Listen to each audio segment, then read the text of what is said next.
네, 여러분 안녕하세요.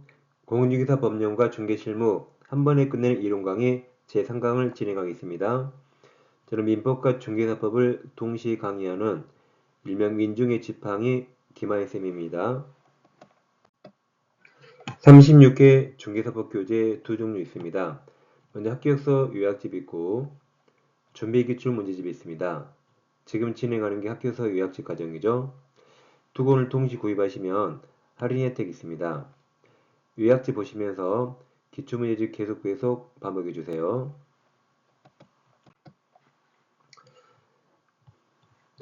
자, 계좌번호에 해당 금액을 입금하시고 핸드폰 문자 꼭 문자로 보내주세요. 문자 수신 전용입니다. 할인 4가지 정확히 적어주세요. 먼저 합격하실 분 성명 적으시고 핸드폰 번호, 도로명 주소, 교재 이름도 과목 중개사법 이름까지 정확히 적어주세요. 예를 들어서 두 권 모두 합격서, 기출문제집이라고 정확히 적어주셔야 바로바로 올바른 배송이 이루어집니다.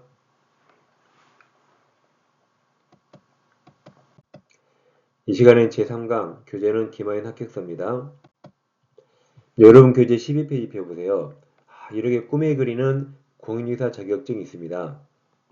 운전면허증은 아주 조그맣게 코팅되어 있죠. 이건 A4지 종이 한 장이에요. 쉽게 구겨지고 쉽게 찢어집니다. 이 자격증은 쉽게 구겨지고 용지가 크기 때문에 액자에 딱 걸어서 집에 잘 모셔둬야 돼요. 그리고 업을 하게 되면 사무소 게시하는 겁니다.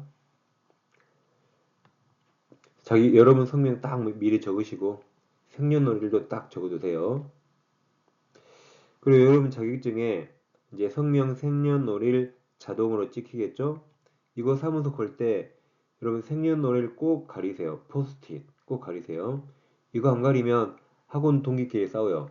저것이 언니라더니 나하고 나이 똑같네. 그럼 또 싸우잖아요. 호적을 늦게 올렸다 이렇게. 그 말도 안 되는 핑계죠.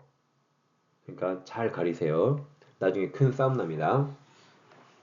아무튼 올해 저와 함께 민법과 중개사법 열심히 공부하셔서 자격증 꼭 취득하기를 진심으로 기원합니다.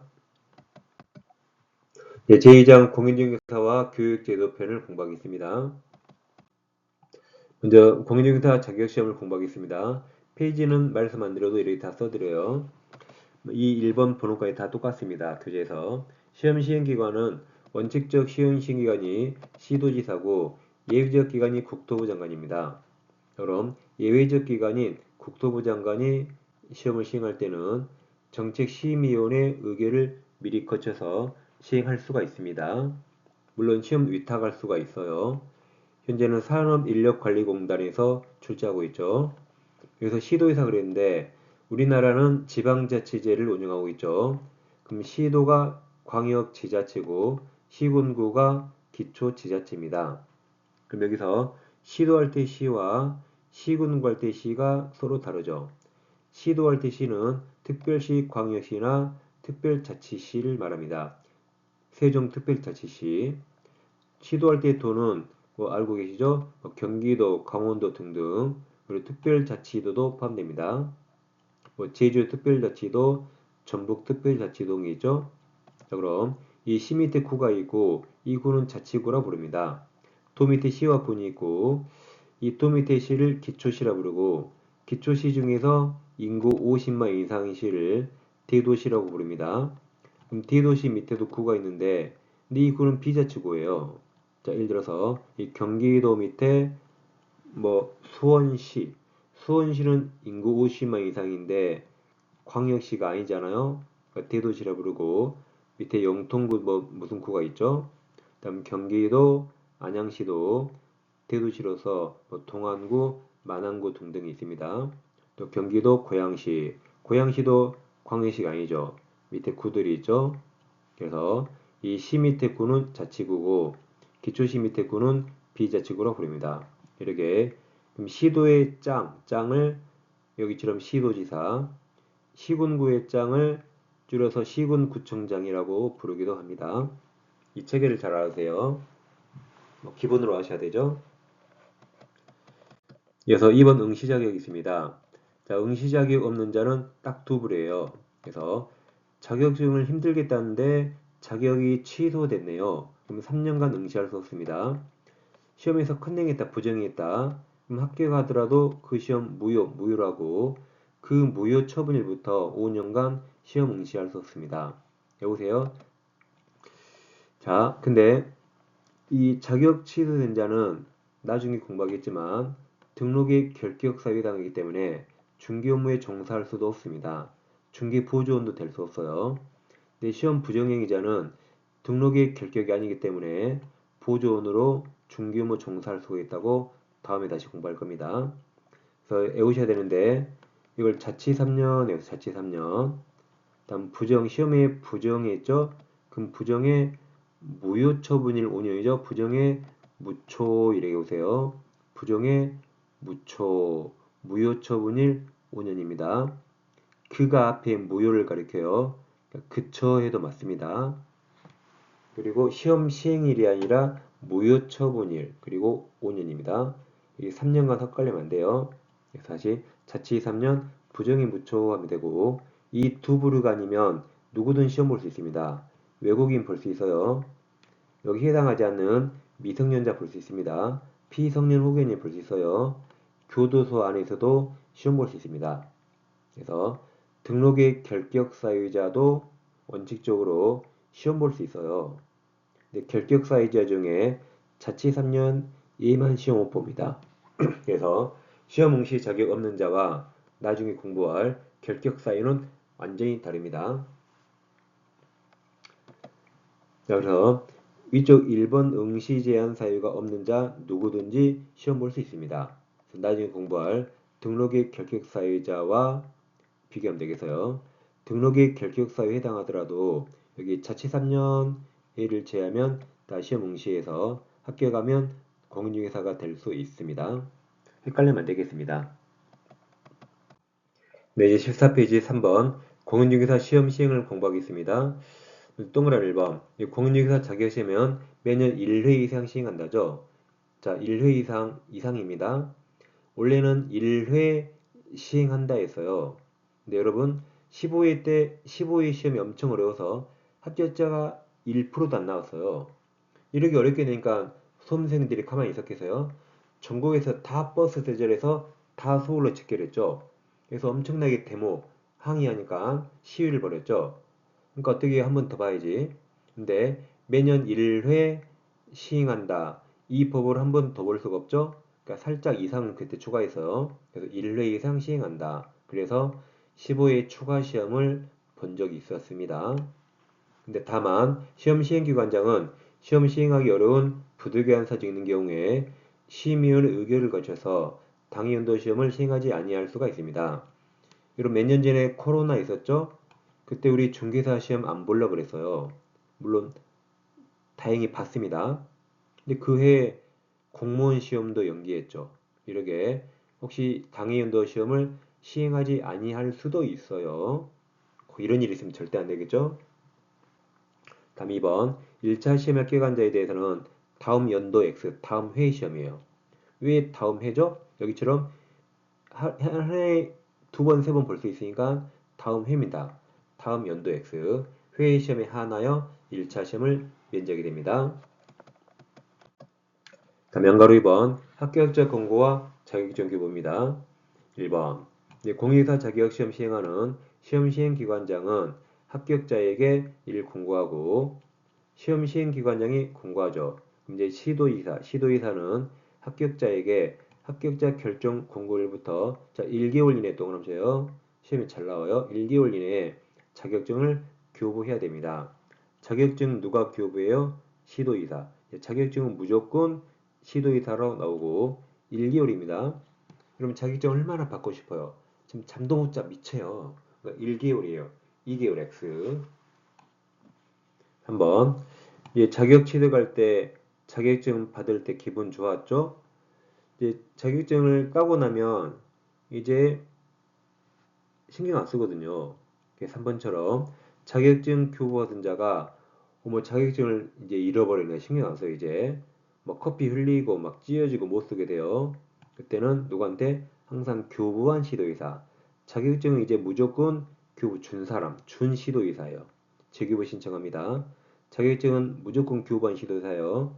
나중에 자격 취소 처분도 교부한 시도의사, 자격 정지 처분도 교부한 시도의사, 자격 취소당하면 자격증 반납하거든요. 또 교부한 시도의사, 이 재교부 신청도 교부한 시도의사가 됩니다. 다음 이제 자격증 양도 대여 등 하면 안 되겠죠? 14페이지입니다. 1번 공인중개사는 다른 사람에게 자기 성명을 사용하여 중개 업무를 하게 하거나 자기 공인사 자격증을 양도가 넘기는 거죠. 또는 매매하는 거.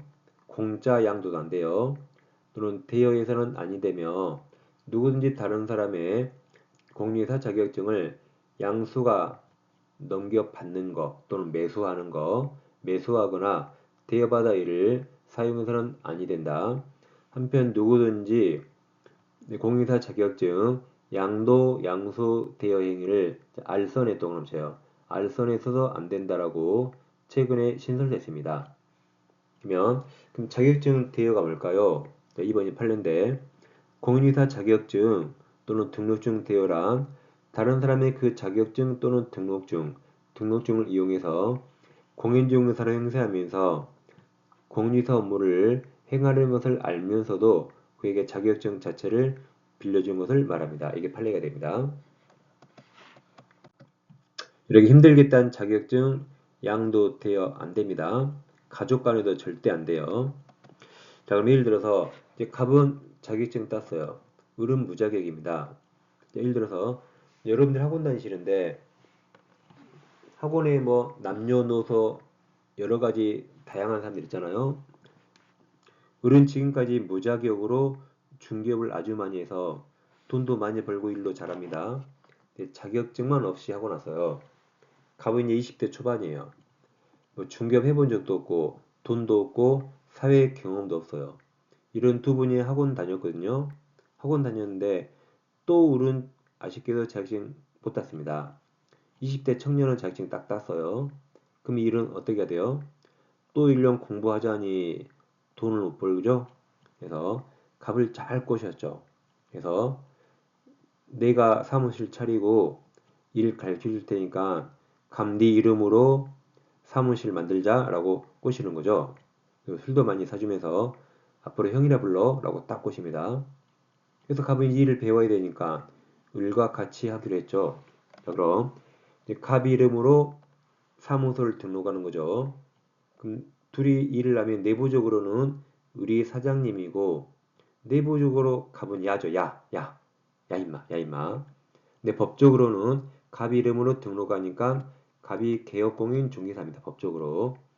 을은 같이 일하지만 무자격이라 을이 중개 보조인이 되는 거죠. 법적으로 갑이 개공, 을이 보조인이에요. 내부적으로는 을이 사장님, 갑이 바지사장 종업원이죠. 이렇게 둘이 동업 가능합니다. 동업 가능해요. 네, 무자격자가 중개 업무만 수행하지 않으면 동업 가능합니다. 근데 여기서는 을이 일을 훨씬 더 잘하겠죠. 그래서 얘가 중개 업무만 수행하지 않으면 일단 법적으로 동업은 가능합니다.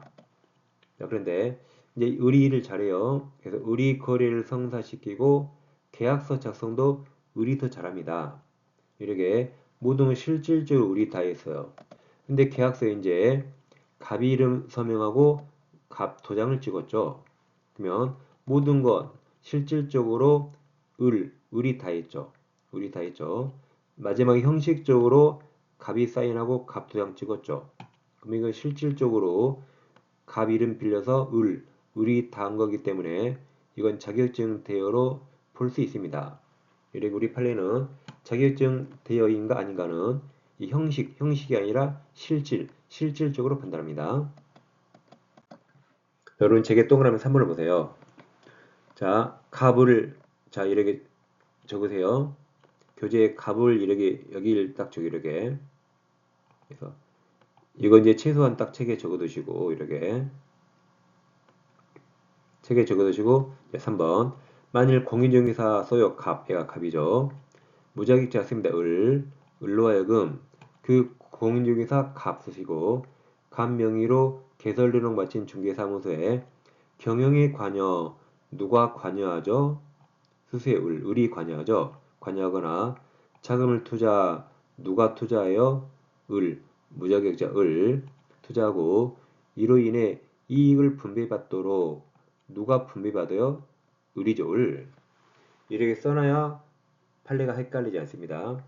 분배받도록 한 경우라도 공인중개사 갑 자신이 그 중개사무소에서 공인중개사 업무인 부동산 거래 중개행위를 수행하고 무자격자 을로 하여금 공인중개사 업무를 수행하도록 하지 않았다면 이를 가리켜 자격증 또는 등록증 대여를 한 것이라고 말할 수 없는 것이고 한편 무자격자 써요 을이 공인중개사 업무를 수행했는지 여부는 외관상 공인중개사가 직접 업무를 수행하는 형식을 취하였는지 여부에 구애됨이 없이 그러니까 형식이 중요한 게 아니죠. 자, 실질적 동그라미 쳐요. 실질적으로 무자격자가 공인중개사 명의를 사용해서 업무를 수행했는지 여부에 따라 실질적으로 판단합니다. 3번, 자, 4번까지가 같은 판례예요. 4번도 공인중개사 써요. 갑이 비록 스스로 몇 건의 중개 업무를 직접 수행한 바 있다 하더라도 적어도 무자격자 써요. 을이 성사시킨 거래에 관해서 무자격자 을이 거래를 누가 성사시켰죠? 씁니다. 성사시켜 작성 누가 작성했어요? 쓰세요. 계약서에 자신이 누구죠? 갑이었어요. 써요. 갑의 인감을 날인하는 방법으로 자신이 갑이 직접 공인선물을 수행하는 형식만 갖추었을 뿐 실질적으로는 무자격자가 씁니다. 을로 하여금 자기가 갑 명의로 공인선물을 수행하도록 한 것이므로 이는 자격증 대여에 해당한다고 이 실질적 판단했습니다. 3번, 4번의 갑을 잘 써놨죠? 그러게 판례를 잘 공부하세요. 양가로 2번 유사명칭도 사용 금지합니다. 동그라미 1번 공인중개사가 아닌 자는 공인중개사 또는 이와 유사한 명칭도 사용해서는 아니 됩니다. 2번이 판례입니다. 예를 들어서 아까 갑은 자격증이 있고 등록한 계공이 있고 을은 사장님이지만 내부적으로는 중개보존이었죠. 갑이 종업원이고 내부적으로는 을이 사장님이었죠. 근데 자, 이 일 같은 사람이 다음같이 명함을 파고 다닙니다. 사무소 이름이 부동산 뉴스에서요. 이름 좋나요? 이름 좋아 보여. 여기에 을은 내부적으로 사장님이라 대표 을 이렇게 명함을 받죠. 그러니까 이 대표란 말이 공인중개사와 여기 유사명칭에 해당하는가가 문제됐습니다. 우리 법원은 중개사무소 대표 그러면 제3자가 보기에 공인중개사로 오인할 위험성이 있어요. 그래서 대표 이 말이 공인중개사와 유사명칭에 사용한다고 판시해서 이유를 처벌했습니다. 우리 여기에 실장 했으면 문제 안 됐겠죠? 보존해서 문제 안 됐겠죠? 대표라는 명칭을 사용했기 때문에 유사명칭으로 보아서 처벌했습니다. 근데 실생활에 이런 사람 엄청 많죠?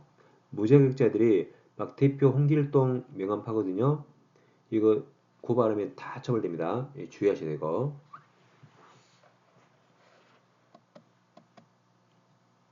유사명칭 해당한다 그랬죠? 판례 시험에 가끔 잘 나옵니다. 자, 이제 공인중개사 정책심의위원회 16페이지로 가겠습니다. 문제 설치는 공인중개사 업무에 관한 다음 각 사항을 심의하기 위해서 세트를 외우세요. 국토교통부에 둘 수 있다 세트를 외우세요. 이번 35회 때 국무총리 소속하면 틀리죠. 국무총리가 아니라 국토교통부에 둘 수 있답니다. 다음 사항을 심의하는데 자, 이 사람은 손 좀 봐주세요. 그러니까 손 좀 봐주세요. 그러듯이 이렇게 손보시유 외우세요. 네 가지를 심의하기 위해서 국토교통부에 둘 수 있어요. 첫째, 손해배상 책임 보장. 두 번째, 중개보수 변경. 세 번째, 공인중개사 시험 등 공인중개사 자격취득사항. 네 번째, 부동산 중개 요구에 관한 사항. 이 선보시효를 심의하기 위해서 국토교통부에 둬야 한답니까? 둘 수 있다. 그러니까 필요할 때만 두는 겁니다. 계속 둬야 되면 매달 월급 나가죠. 둘 수 있다니까 필요할 때 알바비면 주면 된단 말이죠. 자, 근데 이 네 개 중에 3번이에요. 3번. 이 심의위원회에서 심의한 사안 중 아까 3번 공리사 시험 등 공인중개사 자격 취득에 관한 사항의 경우에 누가 따라야 돼요? 아까 원칙적 시험 시행 기관장인 시도의사가 따라야겠죠. 그래서 만약에 심의위원회에서 우리 2차 시험 주관식으로 바꾸라고 심의하면 시도의사가 그러게 시험 출제해야겠죠? 그래서 이거 35위도 시험이 나왔고 시험이 잘 나와요. 네 가지 중에 3번만 3번에 관한 사항만 누가 따른다? 시도의사가 따라야 한다. 시험 시행 기관장입니다. 다음 구동도 시험에 잘 나오죠? 자, 심의위원회는 위원장 1명 동그라미 치고 포함 동그라미 쳐요. 포함이에요? 제외예요? 포함. 제외 틀립니다. 7에서 11명 이내 위원으로 구성합니다. 이거 꼭 외우셔야 되는데 여러분 편의점 세븐일레븐 아세요? 편의점 세븐일레븐에서 뭐 빼빼로 데이 때 빼빼로 하나 샀거든요. 빼빼로 포장해 주세요. 그러니까 포장 엄청나게 큰 박스에 엄청나게 심한 포장해 줬어요. 그래서 여보세요. 세븐일레븐에서 아주 심한 포장해 줬습니다. 심의 지금 공부하신 정책심의위원회예요. 이렇게 안 해오면 나중에 협회에서 운영위원회랑 헷갈리면 안 됩니다. 이건 심의위원회고 여기 보세요. 위원장 1명 포함 제외 포함해서 총 7에서 11명 위원입니다. 퍼펙트하죠? 이런 암기법은 정말 저밖에 없습니다. 7에서 11명 어설페 외우면 안 돼요. 위원장 1명 포함 제외 포함해서 그리고 협회 운영위원회가 아니에요. 운영이 아니라 심의위원회입니다. 예, 퍼펙트하게 보세요. 그 다음 동그라미 1번. 자, 위원장은 국토교통부 장관하면 틀리고 제1차관이에요. 15위까지는 국토교통부 장관이었습니다. 15위 때 시험이 엄청 어려워서 막 다 같이 가서 항의, 막 데모에 따르죠. 그때 위원장 나와 그랬어요. 국토부 장관이 나왔죠. 막 계란 던지고 난리 났어요. 그때 국토부 장관이 계란 맞았죠. 그래서 법을 살짝 바꿨어요. 제1차관으로. 야, 계란은 네가 맞아야지. 장관이 내가 맞으면 되겠니? 라고 그때 15위 때 바꾼 겁니다. 그래서 제1차관 네 글자 요거요. 계란바지. 계란바지예요.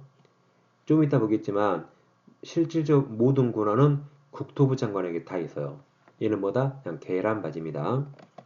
자, 위원. 보세요. 위원 누가 임명해요? 위원장 X요. 너는 계란바지니까 국토부 장관이잖아.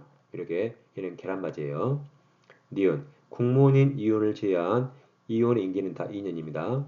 여러분 공무원을 2년 하면 되겠죠? 공무원을 제외한 이원. 예를 들어 변호사나 무슨 감정평가사가 있다. 그럼 2년입니다.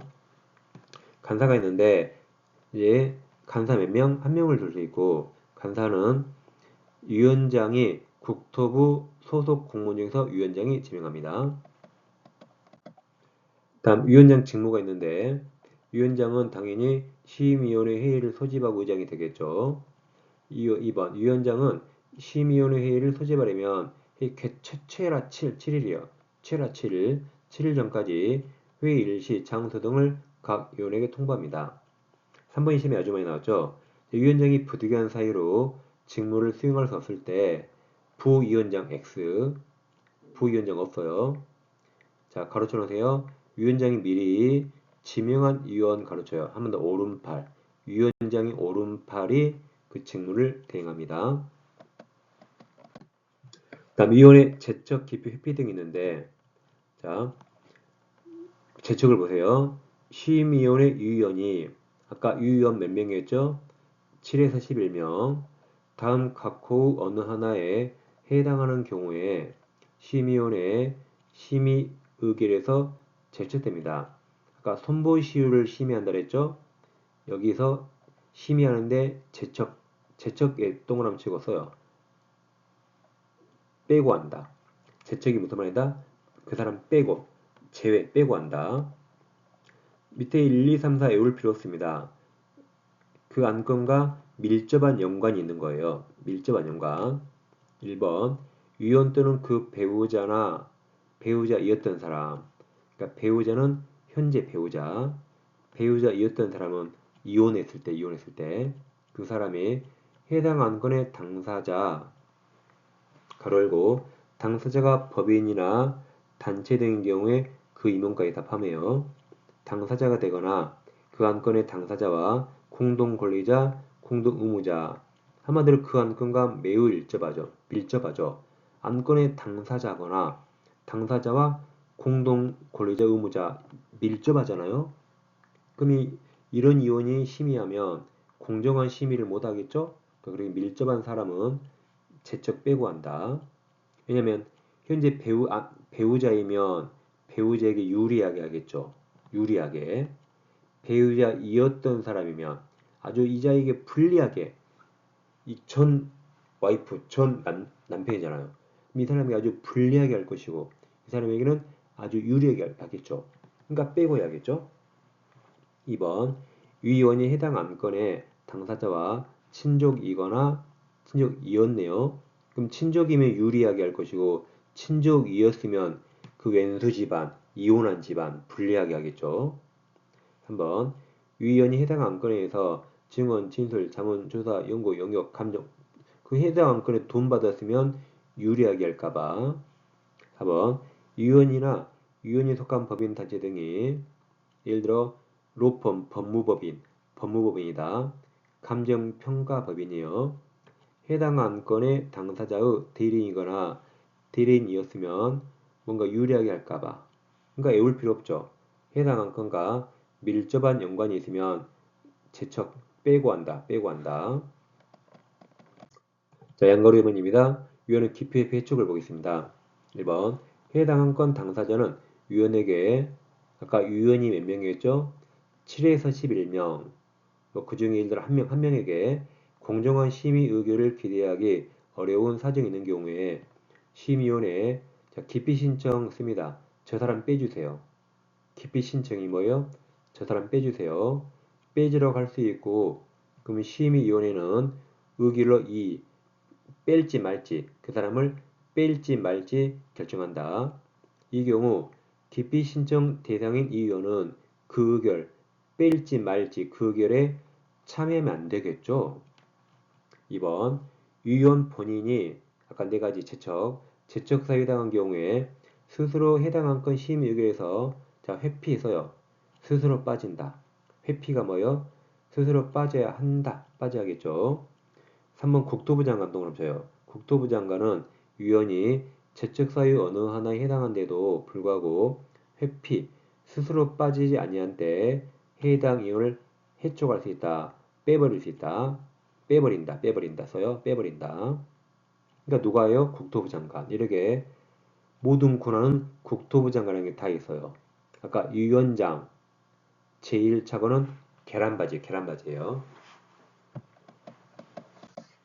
자, 기초문제 확인해 볼까요? 법령상 공유기사 정책심의위원회 설명 옳은 겁니다. 위원회는 중개, 보수 변경에 관한 사항을 심의할 수 있죠. 아까 선보시효 맞았네요. 니은 위원회는 위원장 1명 포함하죠. 7에서 11명 아까 세븐일레븐에서 심한 포장 심한 맞았죠? 위원장은 국토부 장관이 아니라 계란바지 제1차관. 리을 위원장이 부득이한 사유로 직무를 수행할 수 없을 때 위원장 호선 이게 상호 선출했다가 아니라 틀렸죠? 상호 선출한 게 아니라 위원장이 미리 지명한 위원이죠. 오른팔. 그래서 정답은 1번입니다. 크게 어렵진 않습니다. 이것만 이해하시면 돼요. 세븐일레븐에서 심한 포장했다. 이것만 주의하세요. 자, 이제 교육제도로 갑니다. 18페이지. 중개업 관련도 교육을 받아야 돼요.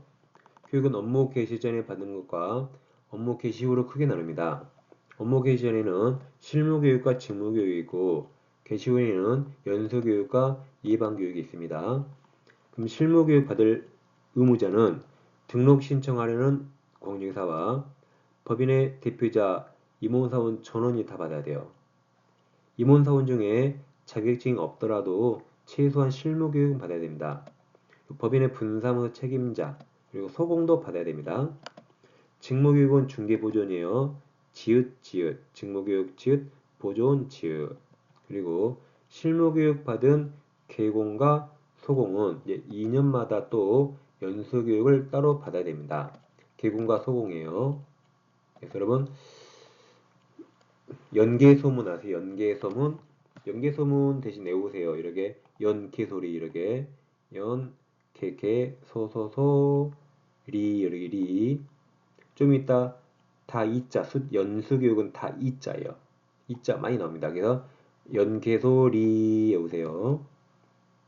그 다음 여러분 예방은 혼자 하면 될까요? 모두가 해야 돼요. 개공이사 등이 받았습니다. 등이니까 개공, 소공, 보존과에 다 들어요. 예방은 모두. 예방은 혼자 하면 안 되죠. 모두가 해야 됩니다. 그럼 교육 실시권자는 원칙적으로 시도이사예요. 실무교육 시도이사. 직무교육이 특이한 게 시도이사 또는 등록관청이 들어갑니다. 여러분 운전할 때 깜빡이를 뭐라 하죠? 깜빡이를 방향지시등 그러죠? 이렇게 외우세요. 방향지시등, 방향지시등. 정말 암기법 퍼펙트하죠? 정말 제가 신기해요. 어떻게 이런 걸 만들었을까? 방향지시등 외우시고 연수교육은 시도이사, 무등교육은 기본 시도이사입니다.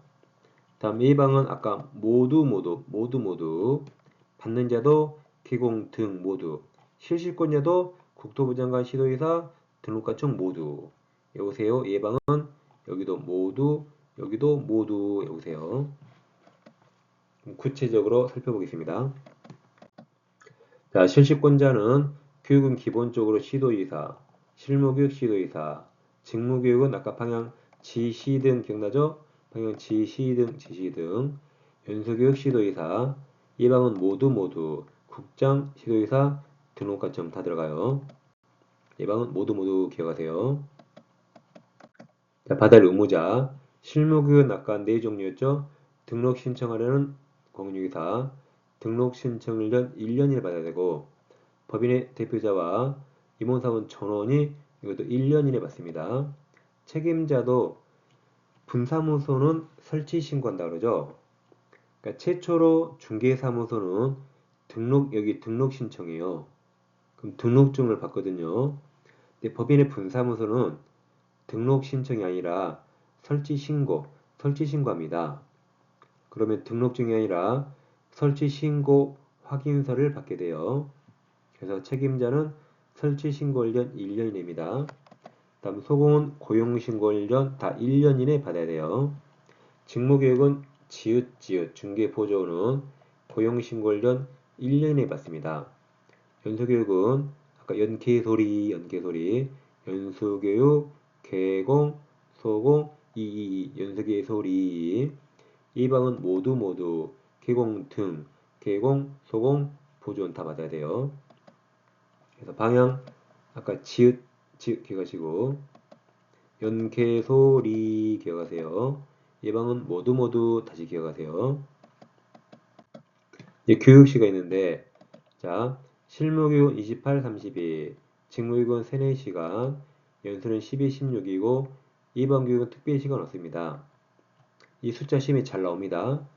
중개사법은 숫자 시험이 잘 나와요. 그럼 여러분 제가 시를 지었어요. 자, 지석사라는 절이 있어요.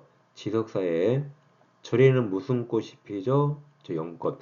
연꽃이 한들하여 가을 이제 겨울 왔잖아요. 가을이 오면 시린 이빨 쓰려. 가을 되면 사과 드실 때 이빨 시리면 있죠. 다시 지석사에 연꽃이 한들하여 가을이 오면 시린 이빨 쓰려 오세요. 그럼 잘 보세요. 이게 직무교육이 이게 서너 시간이에요. 연수교육, 연수교육 이게 하나, 둘, 하나, 여섯, 하나, 둘, 하나여서 실무교육이 이게 28, 32입니다. 28, 32. 다시 직무교육이 서너 시간, 연수교육이 하나, 둘, 하나여서 실무교육이 28, 32입니다. 퍼펙트하죠? 이렇게 암기법이 재미있고 절대 안 잊어먹습니다. 자, 교육 면제된 사람이 있는데, 자, 뭐든지 일을 그만두고 1년 이내에 다시 업무에 종사할 때는 1년 이내는 감각이 살아있기 때문에 교육 면제됩니다. 개공으로서 폐업 신고 후 1년 이내에 다시 등록 신청하거나 소공이 될 수가 있죠. 그럼 면제돼요. 폐업 신고했죠. 1년 이내에 다시 등록 신청하거나 또 소공이 되려면 1년 이내에 감각이 살아있으니까 교육 면제됩니다. 또 소공으로서 고용관계 종료 신고 후 일을 그만뒀죠. 또 1년 이내에 등록 신청하거나 다시 소공이 될 때 1년 이내 면제돼요. 직무교육도 고용관계 종료 신고 후 1년 이내에 다시 일할 때 면제되고 이렇게 다 1년 이내 두 가지 면제가 됩니다. 연수교육과 예방교육은 특별히 상관없죠. 자, 그러면 18페이지 실무교육 보시고 양가로 2번 연수교육 보세요. 자, 동그라미 1번 실무교육 받은 개공, 소공은 실무교육 받은 2년마다 시도이사가 실시하는 연수교육 받아야 된다. 시도이사는 연수교육을 실시하려는 경우 실무교육 또는 연수교육 받은 후 2년이 되기 2개월 전까지 연수교육 일시, 장소, 내용 등을 통지해야 됩니다. 아까 연개소리였죠? 이게 연, 개, 소, 다 이네, 이렇게 다시 연개소리 오세요. 너무 많이 웃지 마세요. 웃음 소리 여기까지 다 들려요. 연개소리 하면서 웃지 마세요. 꼭 외우세요. 다 이자입니다. 그 다음 양가로 3번 직무교육 읽어보시고 양가로 4번 교육 지침은 국토부 장관 동남쳐요. 교육 실시권자가 다 시도의사 들어가죠. 그럼 지침은 높은 사람 국토부 장관. 국토부 장관은 시도의사가 실시하는 실무교육, 직무교육, 연수교육, 전국적 균형 유지를 위하여 필요하다고 인정하면 해당 교육 지침을 마련하여 시행할 수가 있어요. 전국적 균형 유지 그랬죠? 그러면 지방에 사신 분들은 이제 11월, 12월 달에는 교육이 많이 있거든요. 이제 3월, 4월 되면 실무 교육이 없는 지역도 있어요. 그럼 서울에 와서 받아야 돼요. 이렇게 전국적 균형이 깨질 수가 있죠. 그때는 지침을 마련하여 시행할 수가 있습니다. 다음 5번 예방교육이에요. 예방은 자, 모두 국토부 장관 시도의사 등록관청은 필요하다고 인정하죠. 그때 모두 개공 등에게 부동산 거래사고 예방을 위한 교육을 실시할 수 있다. 이 경우 교육을 며칠 전이죠? 10일 전까지 교육 일시, 장소, 내용, 그와 같게 필요한 사항을 공고하거나 통지 며칠 내 10일. 자, 10일 잘 보세요. 지금 무슨 교육이죠? 여기 예방. 자, 예방. 자, 지금 기절하지 마세요. 깜짝 놀랄 겁니다. 예방은 며칠? 10일 전까지. 10일 전까지. 그럼 자, 저기 예방교육, 예방을 써보세요. 제가 앞으로 글씨 써보세요 그러면 다 이응자 빼고 써요. 이응자 없는 거 똑같아요. 이응 빼고 예방 써볼까요? 1, 2, 3, 4, 5, 6, 7, 8, 9, 10이죠. 이응 빼고 그러니까 10일, 여기 10일이에요. 10일. 놀리지 말아야겠죠? 기절하지 마세요. 지금 아직 기절할 일 엄청 남았어요. 다시 예방 눈 크게 뜨고 이응자 빼고 몇 글자죠? 10글자, 10일, 10일이에요. 아까 연개소리랑 다르죠. 다음 동그라미 2번 국장시도의사 등록관청은 개공 등이 부동산 거래 사고 예방을 위해서 교육받을 때 비용을 지원할 수도 있습니다. 지금까지 교육제도였습니다. 자, 기출문제 확인해 볼까요? 법령상 개공 등의 교육 설명 옳은 거네요. 실무교육 받는 것은 중개사무소 등록 기준에 해당하죠. 니은 개공으로서 폐업 신고 후 1년 이내 감각이 살아있네요. 이제 소공이 될 수 있죠. 소공으로 고용신고하려는 자는 실무교육 면제된다 그랬고, 디귿 교육시간은 아까 이빨 쓰려 실인 실무교육이죠. 실무교육이 28, 32. 연수교육은 아까 연코지 한들하여 연수교육은 12, 16이었어요. 리을은 나중에 공부할 텐데 연수교육을 정당한 사유 없이 받지 않으면 500만 원 과태료 맞아요. 여러분 손지창 와이프가 누군지 아세요? 오연수죠. 500만 원 연수교육이에요. 교육에서 과태료는 연수교육이 얼마다? 500만 원. 오연수 기억하세요. 그래서 정답은 기억과 리얼 2번입니다. 네, 지금까지 한 번에 끝내는 이론 강의 제3강을 공부했습니다. 여러분 중개사법 암기사항이 많아요. 지금 보셨듯이 제한기법 얼마나 퍼펙트하고 다 기억나죠? 시험장에서 막 답이 이렇습니다. 그래서 저와 함께 열심히 공부하시면 중개사법 90점 맞을 수 있습니다. 다음 제4강에서 이어서 찾아뵙겠습니다. 감사합니다.